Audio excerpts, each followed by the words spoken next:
इस high secondary school के जितने भी उस्ताद इकराम, प्यारी बच्चियों और बच्चों, और मेरे हमरा जितने भी साथी जो यहाँ पे आए हुए हैं। जावेद साहब, बोलने में मैं बड़ी महारत रखता हूं, और जब मैंने आपकी शेर व शायरी को सुना, मैंने काफी अपने माइंड में, दिमाग में सोचा, काफी अल्फाज को तराशने की कोशिश की,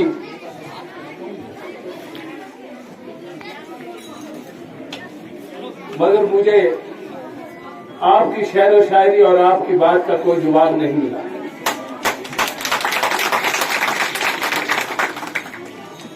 हकीकत में आपने कहा, मैं तो सोच रहा था जब मैंने अपने इलाके में डिस्ट्रिक्ट उधमपुर मजालसा में प्रिंसिपल साहब का जो स्वागत वहां के हमारे लोकल्स उस्तादा इकराम और लोकल्स जो हमारे गांव के लोग थे,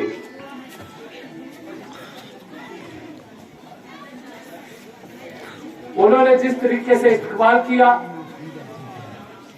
और यहां भी आके लगा के प्रिंसिपल ने अपनी साहब ने जो यादें थी, जो उनके पास एक खजाना था, वो भी चंद महीनों में आपके दिलों में डाला। इस बात की भी मुबारकबाद है।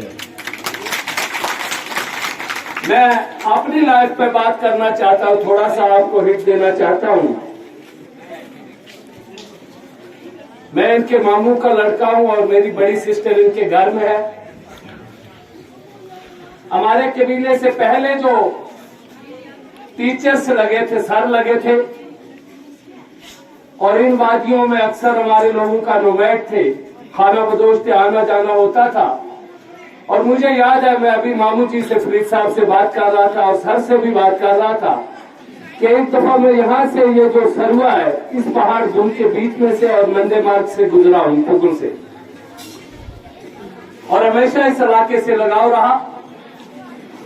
आप जब मुलाजिम लगे 1981 में,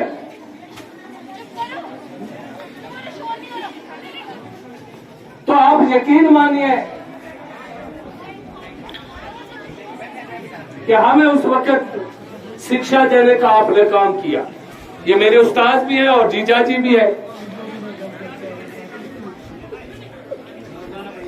और वक्त बदलते बदलते आपकी प्रमोशन हुई। जिस गांव में आपके हाई स्कूल में गए, आप देखते थे कि आज ये बच्चा क्यों नहीं आया, गरीब घर का बच्चा जो है, आप उसी वक्त उस घर में चला जाते थे, चाहे वो राजपूत हो, ब्राह्मण हो या शेड्यूल कास्ट हो, उसके घर में चला जाते, फौरन पहुंच जाते थे। और आपने ऐसी अपनी यादें छोड़ी। शायद मैं समझता हूं कि हमारे समाज में ऐसा कोई पैदा नहीं हो सकता जो अपनी शफकत और ऐसी यादें छोड़ सके। मुझे याद है जब मैंने शुरू की, और मेरे 2 लड़के हैं, बहुत से हमारे कबीले से, गांव से, जो गरीब के बच्चे थे, आप उठा के उनको अपने घर में ले आते थे। दिन को स्कूल और रात को उन बच्चों को शिक्षा देनी।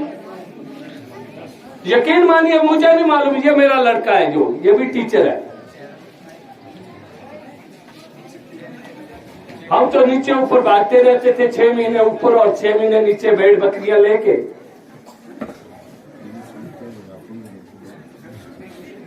और लास्ट में आज मैं आपको कहना चाहता हूं कि हमारी फैमिली जो है 200-250 के करीब है। आपको कोई भी घर नहीं जो मुलाजिम के बिना हो, ये सर की देन है।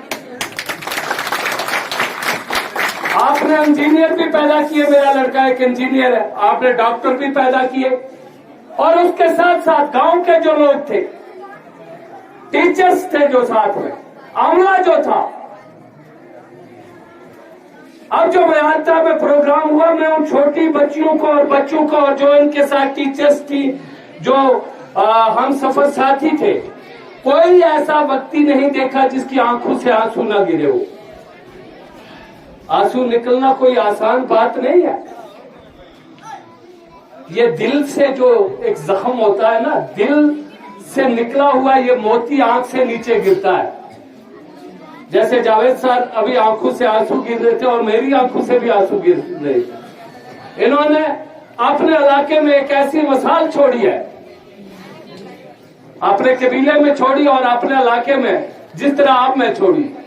मैं समझता हूं हमारी आने वाली नस्लें उस एहसान को कभी नहीं भूल सकती है।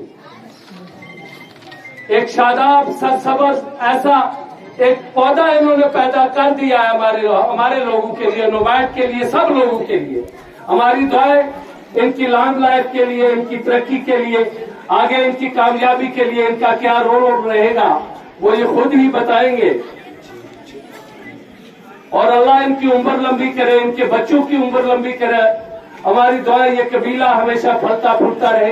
इन्हीं सब लफ्जों के साथ मैंने आपका समय लिया कीमती। खुदा हाफिज, जय हिंद, सलाम अलैकुम।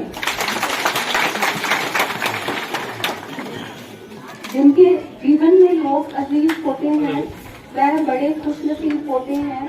हर पल खुशी के उत्सव मनाते हैं जो असल में वही लोग खुदा के करीब होते हैं। रिटायर होने वाले माननीय श्री मोहम्मद सदीक सर, जिन्होंने अपनी एक